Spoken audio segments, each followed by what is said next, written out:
Hi, I'm Marlo from Wild Food UK. I'm out foraging again. It's the 23rd of January. I'm in Herefordshire at the Weir Gardens, which is a beautiful National Trust property that allow us to run foraging courses in spring and autumn. But today we've found some very interesting things just near to the staff car park on this lovely wood pile that you see here.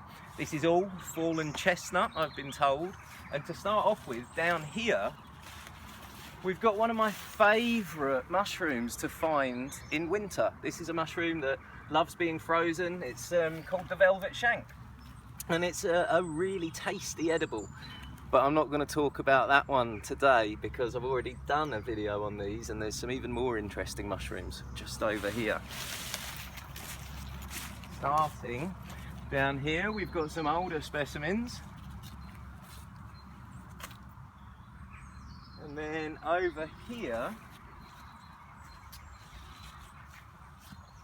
we've got some other mushrooms actually. It's been a very, very good hour for foraging considering it's January. Just a little bit away from here we found some amethyst deceivers, which I don't really expect to find in January, so that was a nice surprise. We found some perfect wood bluets, and they're a gourmet mushroom that most of you will know about, but I've done videos on both of those before as well, so check those out if you want to. What I'm here to talk about, I've got two different specimens of, or two different members of the family. We've got two types of oyster mushroom here, starting with these. These are one that I don't find very often, and they're one that we certainly wouldn't eat considering how old these specimens are, but these are the Pleurotus ostreatus, the scaly oyster mushroom, and the cap is scaly, and there's the remnants of a ring on these stems that go all the way into the tree, and like most oyster mushrooms have gills that run all the way down the stem. So this is a mushroom that I don't find very often. It was growing on an oak tree just over there. These ones down here, and this is a mushroom that, you know, for the novice forager, I'd say they're possibly one to avoid just because of potential lookalikes. But down here, and I think starting around here, probably best, we've got a mushroom that I consider safe for novice foragers, and I consider to be a gourmet mushroom as well. You can get it in most supermarkets nowadays. What we've got is the grey oyster mushroom. This is Pleurotus ostreatus, and I'll just pick a few examples to show you. So these are the younger ones, and then round here, I think I'll get my knife out for this one because the stems are quite firm. I'll take this more mature, oops, I'm not skewering myself, take this more mature specimen, which looks absolutely lovely, and I'll bring these over here just to talk about, along with this giant specimen from down here. Just bear with me a second.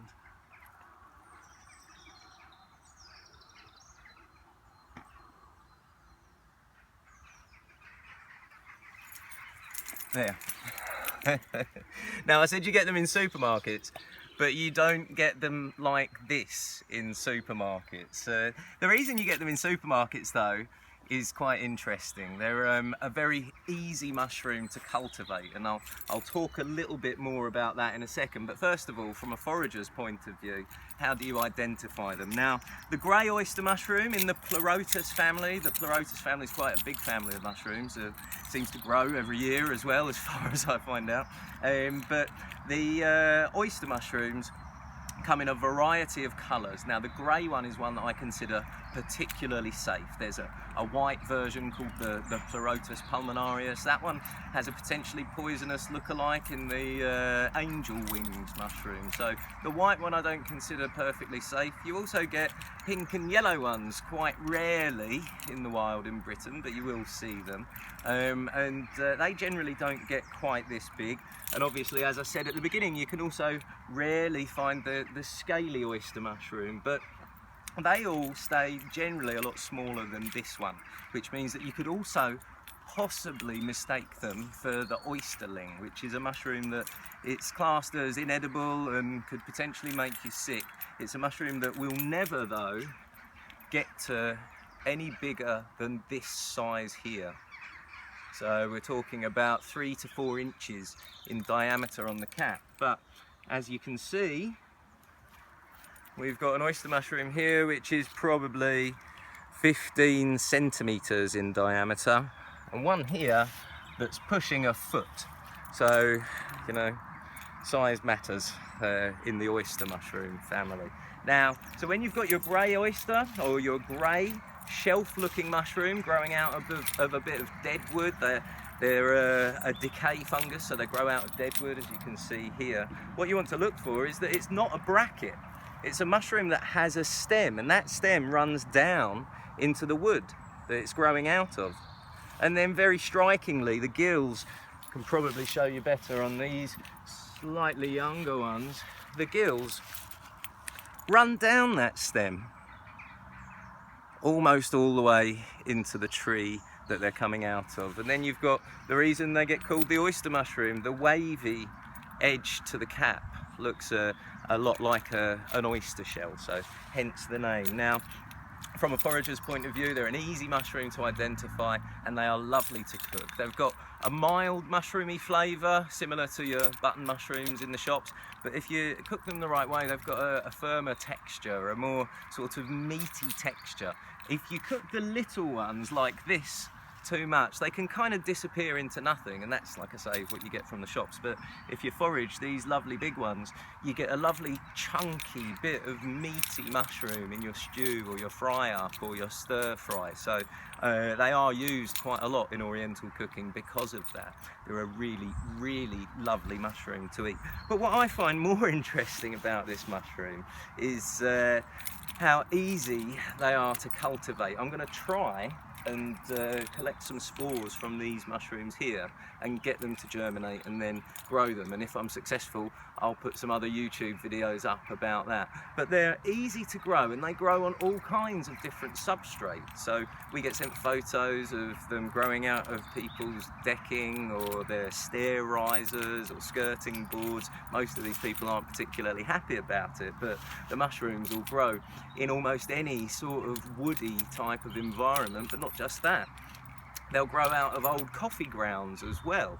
They're a mushroom that there's companies now that collect up spent coffee grounds from restaurants and infect them with oyster mushroom spores and sell those as mushroom grow kits, because all you've got to do is spray the side of the box and poke a few holes in it, and you get oyster mushrooms growing from your mushroom grow kit.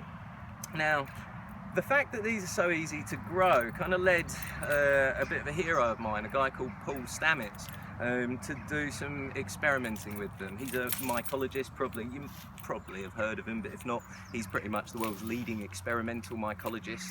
And what he did was he got some oyster mushrooms, and he got 3 piles of just natural wood chip and mud and detritus, or 4 piles I think it was, and he covered all 4 of the piles in crude oil. And then what he did was left 1 pile as a control pile, and he tried to clean up 2 of the piles using enzymes and detergents and the kind of things that you would normally use to try and disperse an oil spill.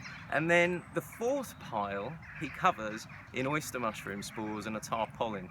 And then what he does after a month is he comes back and lifts up the tarpaulin, and there was something like 100 kilos of perfectly formed oyster mushrooms growing out of the pile that was oily sludge before. The other 3 piles at this time were still just oily, dead sludge. Now, what he did was he harvested those oyster mushrooms and he took them back to his laboratory and checked them. And what the oyster mushrooms had done was quite incredible. They had formed completely edible sugars from the hydrocarbons and the oil that was in the substrate that they were growing from. So they'd kind of broken down those compounds into their base elements and rebuilt them into perfectly edible sugars. So even though they were grown on oil, they tasted just like oyster mushrooms and they were as nutritious as any other oyster mushroom. But even better than that, what he did was he harvested them all and he went away for another couple of months, and he came back, and what had happened was quite amazing, in that where the oyster mushroom stumps had been left, insects had come and laid their eggs in amongst all of the rotting oyster mushrooms. So birds had then come along to eat those insects, and those birds had dropped off seeds from plants that grow in different environments, and within 3 months the pile that was a dead oily mess had turned into a little oasis of life, as Paul Stamets puts it, where plants could grow because the oyster mushrooms had cleaned that substrate up enough for nature to move back in. So there's loads of interesting things about the oyster mushrooms. First and foremost, they are lovely to eat, but secondly, they might well end up helping us clean up some of our messes that we're making around the world at the moment. They're also a carnivorous mushroom, just to finish on. These are mushrooms that actually catch nematode worms in the substrate that they're growing out of, and they consume them. I'm not quite sure exactly how they do it, but these are mushrooms that don't just eat the wood, they eat the creepy crawlies inside it as well.